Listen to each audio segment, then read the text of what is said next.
Hi friends, it's Liv. Welcome to another video. Today I am playing with our mini microphones here. They're really inexpensive, so their quality is give or take, but I'm excited to try them out here. It's Liv. Welcome again. Comment, like, and subscribe. Everyone here is welcome.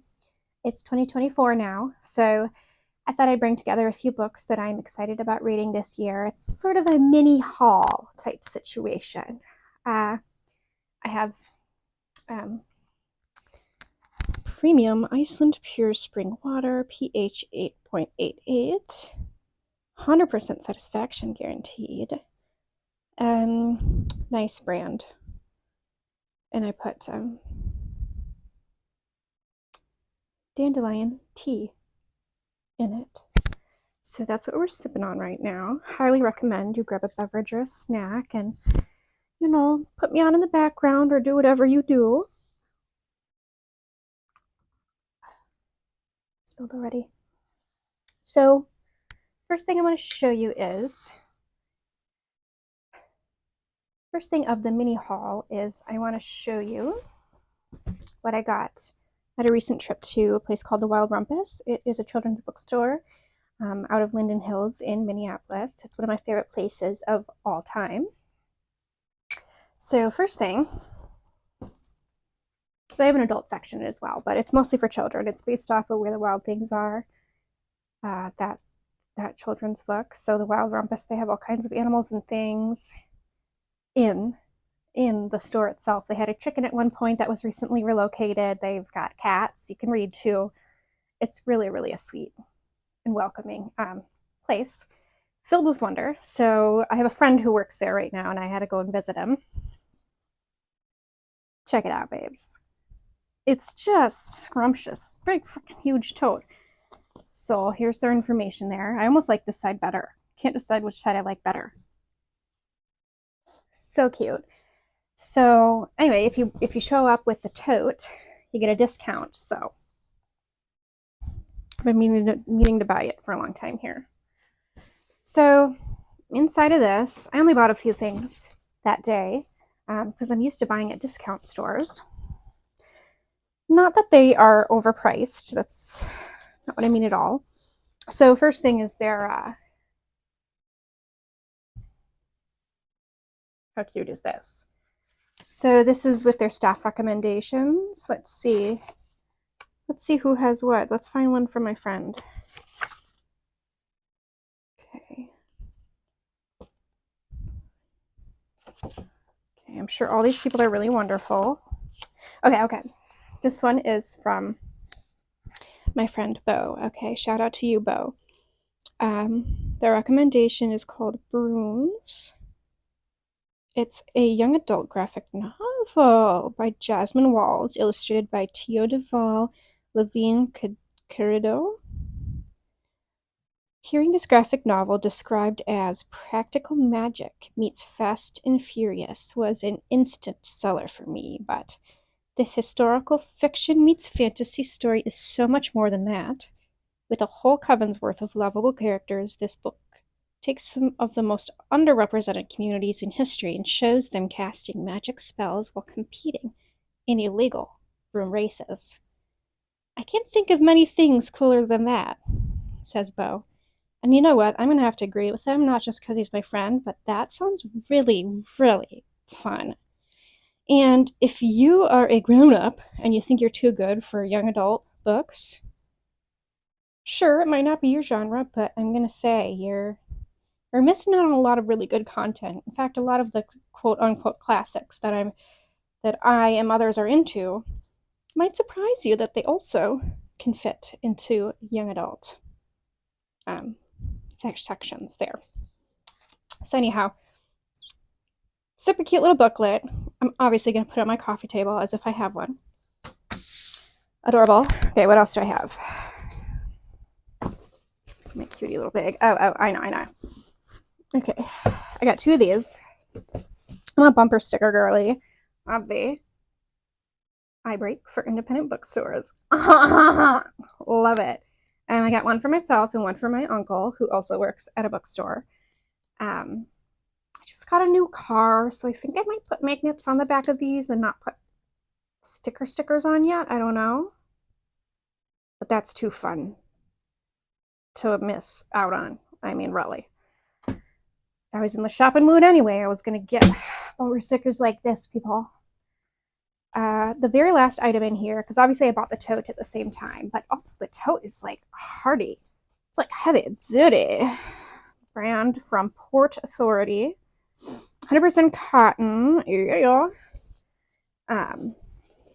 Okay, and the actual reading item that I got was this. I needed something really small because I wasn't really planning on purchasing a book in the first place while I was there, but I needed something small, so every once in a while you just want to pick up something that's just kind of a whatever. And I'm the kind of person who keeps, extra books in my car anyway. I have a little basket. It's my mini library, but something this size is perfect to keep in your vehicle, or I don't know, as an extra in your bag or something if you're ever in need. Because there are countless times where you will need a book in your life, people. So this is called On Browsing. It's by Jason Guriel. No idea who that is. It just jumped out to me because of the size. It was small enough that I could have carried it with me. I was running around doing shenanigans that day. So let's see. It is a Field Notes book number 5. Wonder if that has anything to do with Spark Notes or something similar. So let's see. Here's a review. It says, a mall parking lot, a defunct record store, the lingering crease on a book cover across the all-flattening boundary of the digital age. Guriel calls what it meant to access the universal one particular, physical being at a time. Okay. Now here's what the book really is supposed to be about. So here's the sort of synopsis. Ready? A defense of the dying art of losing an afternoon and gaining new appreciation. Among the bins and shelves of bricks and mortar shops, On Browsing's essays chronicle what we've lost through online shopping, streaming, and the relentless digitalization of culture. Written during the pandemic when many of us were marooned at home and consigned to scrolling screens, On Browsing is an elegy for physical media, a polemic in defense of perusing the world in person, and a love letter to the lost practice of scanning bookshelves, combing CD bins, and losing yourselves in the stacks. Okay, Queen, I am one to lose myself in the stacks. And you know what else? I just love a collection of essays because typically you can take them one by one. They don't necessarily have to be read in chronological order. So I just think that makes the approachability of the reading experience just a little bit more heightened. So that is my Wild Rumpus mini haul for you babes. Highly recommend.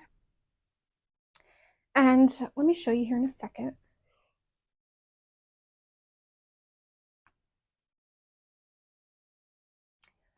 Let me show you a few of the other items I have purchased recently. I was at Half Price Books, of course. And I had a little extra money to go towards books, so I went a little crazy. Obviously, I bought Christmas presents for other people. But I'm the kind of person who I have to buy stuff for myself. I'm buying stuff for myself more than I'm buying gifts for other people, and that's just the way it is. So, what I have over here, let's start with this big one. This is James S.A. Corey's Expanse. I'm on number 2. First is worst, second is best. Actually, I don't know. I haven't read this one yet, but I've only heard actually wonderful things, and it's really interesting because being around and interacting with a lot of booksellers, usually our consensus on any given media, a book, a movie, a series, you name it, a lot of the times we'll have mixed reviews, but I was very surprised that everyone I talked to, all 7 or 8 of us, was really into this series, and I really enjoyed it. So I was, it was exciting to hear that. So let me retrack there. I really enjoyed the first one, and I'm looking forward to reading the second one. Although you could read the very first one on its own, and that could be its own thing for you. It's an adventure. So this author here, he's the former assistant or whatever of R.R. Martin, the fellow who wrote Game of Thrones. So everyone's trying to say this is a similar epic. I would say no, not similar. Although there is this sort of large scale war and fantastical elements coming in, right? Sci-fi elements coming in. So I could see that being similar, and I could see him setting this up as an epic. So this is someone who's only read the first book, but anyway, I'm very excited to read this. So let's see here. Oh, George R.R. Martin himself says, interplanetary adventure the way it ought to be written. Yeah. Charles Strauss says Corey spins a slick, fast-paced, old-fashioned yarn. IO9.com says, as close as you'll get to a Hollywood blockbuster in book form. You know what? I'll agree with that. Absolutely. The experience of the first book was very much like that. Not quite cinematic, but exciting and wow. So let me read the back of this here. So this one is Caliban's War. Caliban, the name and the character are deriving from Shakespeare's The Tempest. So it says here, we are not alone. On Ganymede, breadbasket of the outer planets, a Martian marine watches as her platoon is slaughtered by a monstrous super soldier. On Earth, a high-level politician struggles to prevent interplanetary war, and on Venus, okay, an alien protomolecule has overrun the planet, wreaking massive, mysterious changes and threatening to spread out into the solar system. In the vast wilderness of space, James Holden and the crew of the Rocinante have been keeping the peace for the Outer Planets Alliance. When they agree to help a scientist search war-torn Ganymede for a missing child, the future of humanity rests on whether a single ship can prevent an alien invasion that may have already begun. Juicy. Okay. So this is so totally happening this year. This is so totally freaking happening. We have that going, and then let's look over here. So let's get into half price now. So again, that was half price. I did have to order it special. This is really popular right now, and it's good for them. And they're kind of old. I mean, when was this published? I want to say like 2012. That's pretty old for something to still be like, really in the sales. Okay, good for them. So the next one I have here is by Samuel R. Delaney.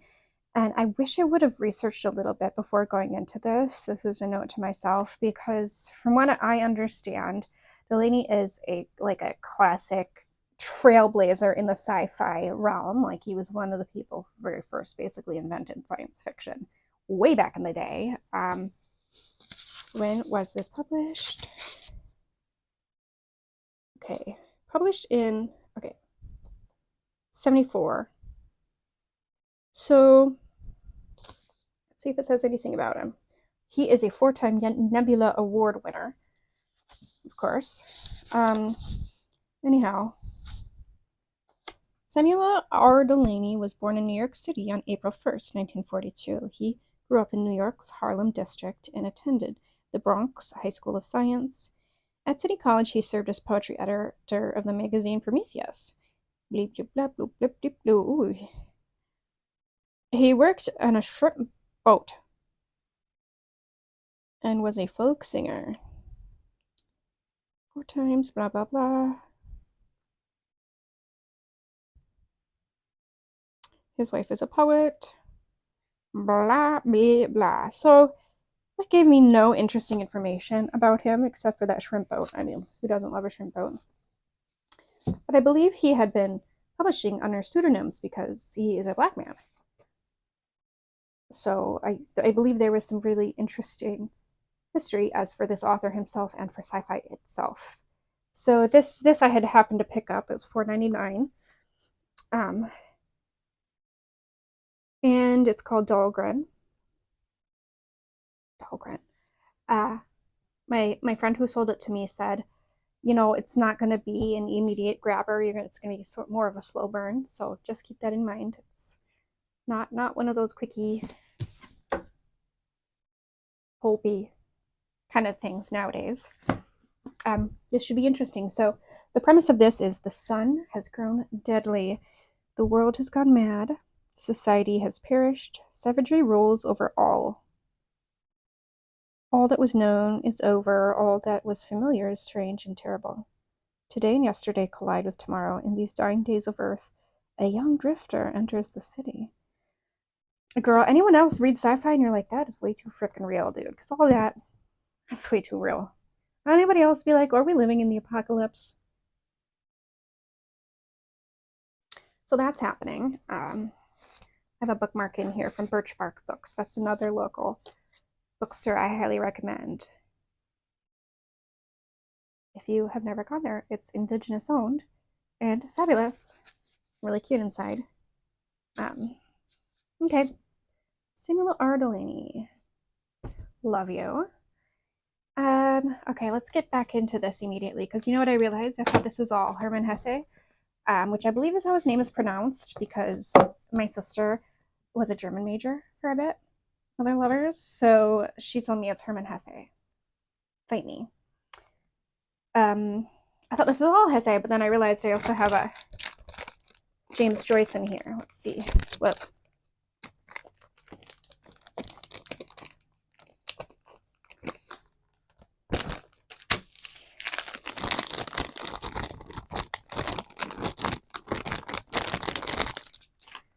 Don't forget to comment, like, and subscribe, you guys. So this is James Joyce Dubliners, and I just love Joyce, so I couldn't help but pick it up. It was on clearance for $2. So modern classics.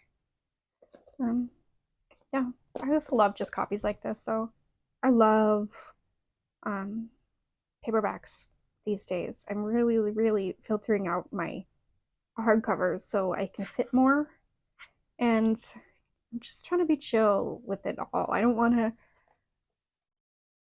I like a copy like this because I can kind of schluck it around, So let's smell it. Okay. Yeah, that's scrumptious. When was this? First published 1914. Damn. Alright. You'll get it. Well, that will be fun. So who doesn't love a James Joyce? Every once in a while. And you know what? That's another classic one that has more going for him, I think, than people give him credit for. I think he's a lot more readable than people give him credit for, okay? Okay.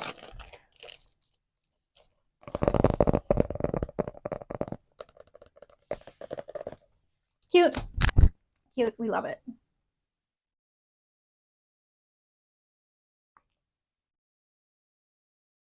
So let's start this pile here. And at the very bottom, I have, maybe we can start with what I've already read. So The Journey to the East. He's one of his most popular. Herman Hesse. This copy I am in love with because it's so beautiful. It's all kind of old school published, where there's not a ton of like words on each page, or how they're printed was different. It's seriously scrumptious. The paper's really thick too. So anyway, I love this, and I thoroughly enjoyed this. Another a smaller, about the size of reading The Stranger by Camus. So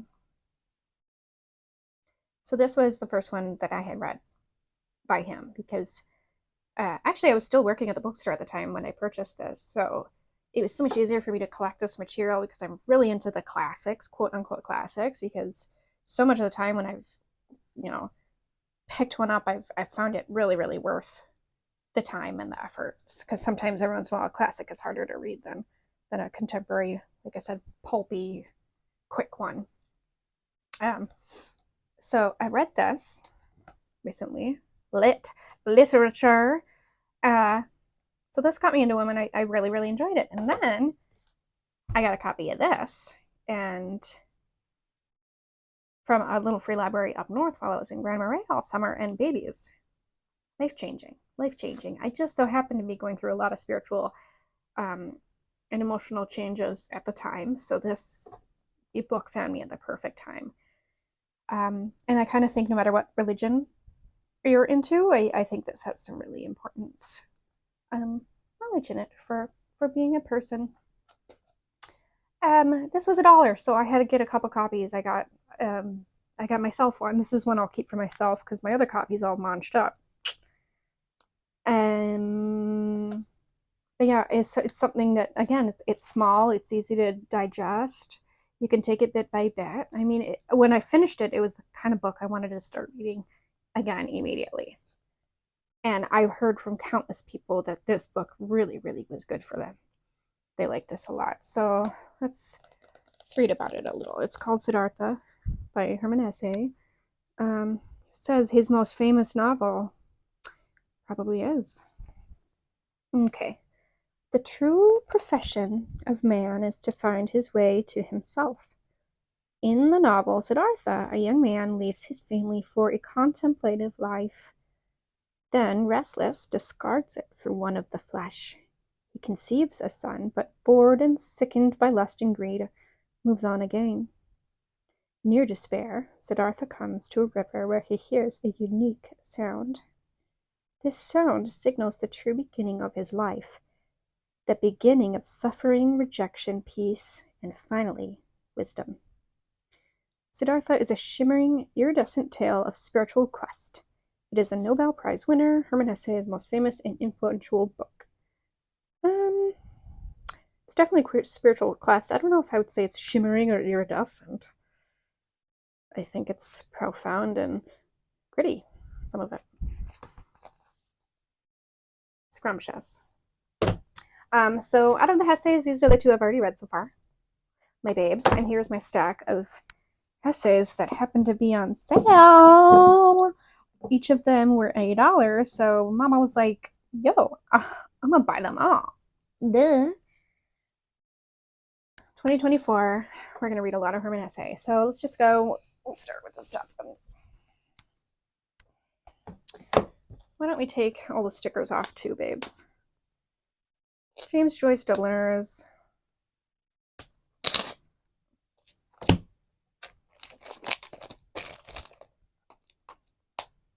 Okay, it's not coming off.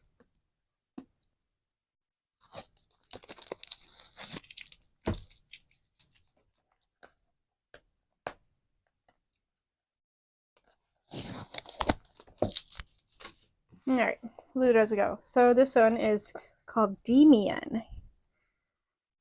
I love this time period of printing when they would just do all of these illustrations, and like this illustration is fucking disgusting and weird and gross and creepy. Okay, it's not really that gross, but like, what is happening? It's worse when you don't have context of what the book is about. You're just like, who is this naked woman? And everybody's naked and like morphing into this hawk. Is that a hawk? Weird. Okay. Ooh, the Hesse revival has turned into a vogue, the vogue into a torrent. He has appealed both to young people and to adults, to an underground and to an establishment, to a comfortable middle class and to the disenchanted young sharing his contempt for our industrial civilization. Yeah, very of the times, I would say. So I still don't know anything about what this is about. I wanted only to try to live in accord with the promptings which came from my true self. Why was that so very difficult?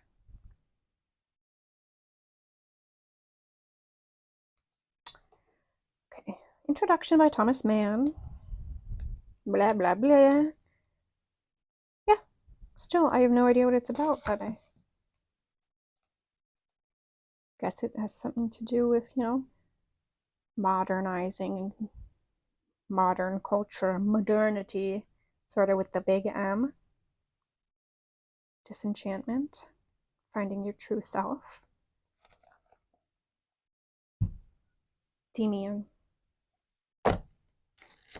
Next, let's do this. Is Phantom. Phantom again. So, Rosalda?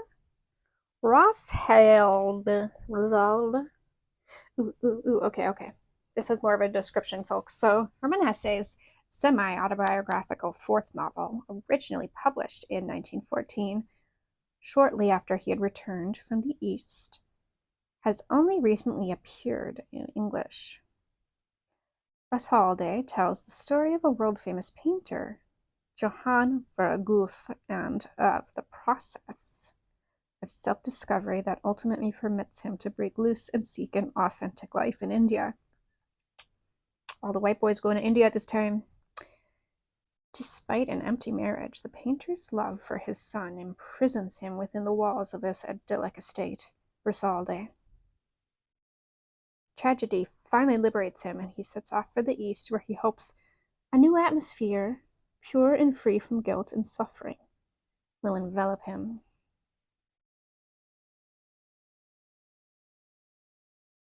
Okay, so this cover's not as creepy. Nobody's naked. Take this off.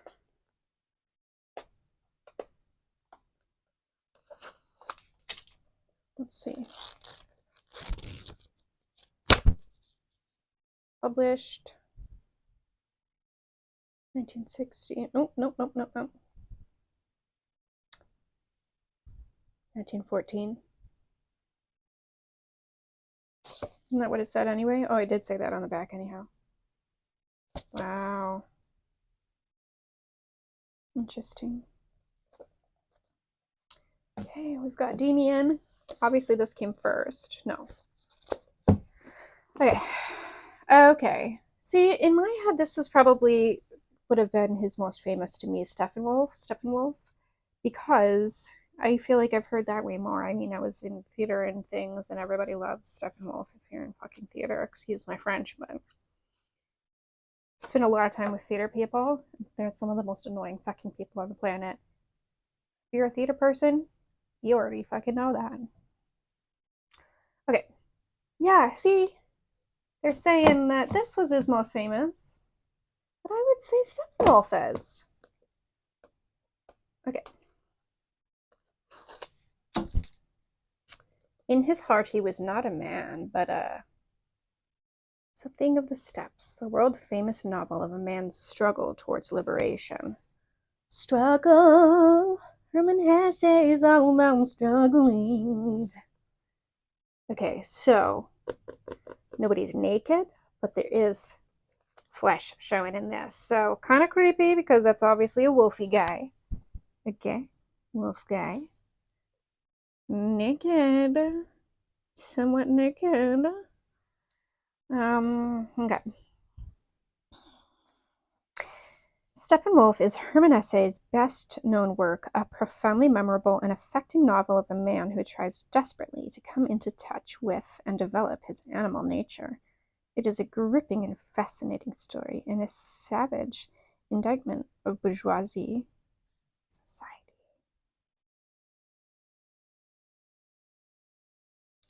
Okay, now they're talking a little bit about the Hesse phenomenon. Why has one European writer, Herman Hesse, captured the imagination and loyalty of a whole generation of Americans? Because he is a vital spiritual force, the Western man most profoundly in touch with the East, its mysticism, its culture, its sacred visions. For this generation, Hesse represents a belief in the individual life that must be defended against the hordes and the ways of the modern world. Okay, so we're talking about themes of just Hesse in general. Individualism sounds like fetishization of the East. Interesting. Smells good. Okay. Preface. I'll read you a chapter or a paragraph here. This book contains the records left us by a man whom, according to the expression he often used himself, we called the Steppenwolf. Whether this manuscript needs any introductory remarks may be open to question. I, however, feel the need of adding a few pages to those of the Steppenwolf in which I try to record my recollections of him. What I know of him is little enough. Indeed, of his past life and origins I know nothing at all. Yet the impressions left by his personality has remained, in spite of all, a deep and sympathetic one. Okay, so it's that kind of talking about it. This is the first revised edition of Basil Crichton's translation of 1929. In the revision, we were intent upon a more exact and more readily understood rendition. British spellings and idioms have been Americanized, Germanisms removed, awkward sentences improved, and misleading translations corrected. Ew. Wow. He's got a lot. Herman Hesse published a lot. Okay. Alright, I have one more to show you and then I'll let you be. 2024. Herman Hesse. This is by the author of Damien and Steppenwolf, called Beneath the Wheel. I swear I have the glass bead game somewhere here too, in my house. So this is not all of my Hesses, girls and boys and everybody. All right. I'm gonna say Beneath the Wheel. You know, this cover's not fucked up or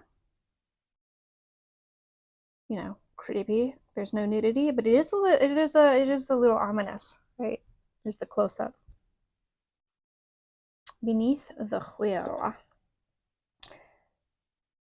Okay.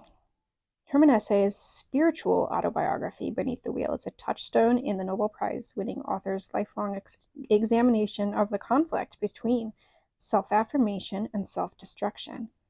Based on his own experience, his second novel attacks an education system that fosters intellect and ambition at the expense of emotion, soul, and instinct. Which was happening a lot of the time. People were thinking about this a lot of the time because, you know, modernization brought a huge cultural impact on a lot of the major cities of the world. I mean, not everybody in the world, but everything's changed forever. So people were like, who am I and why do I belong?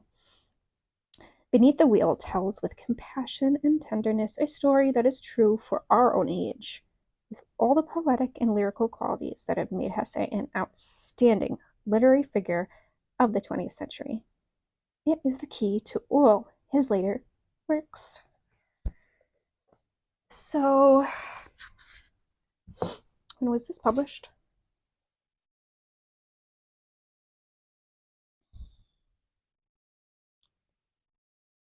It's only given me.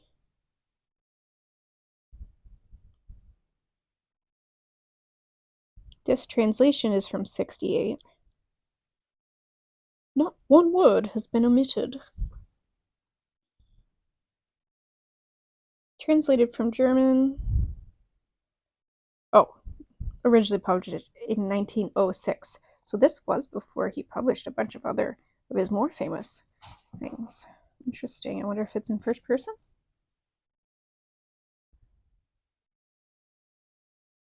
Interesting.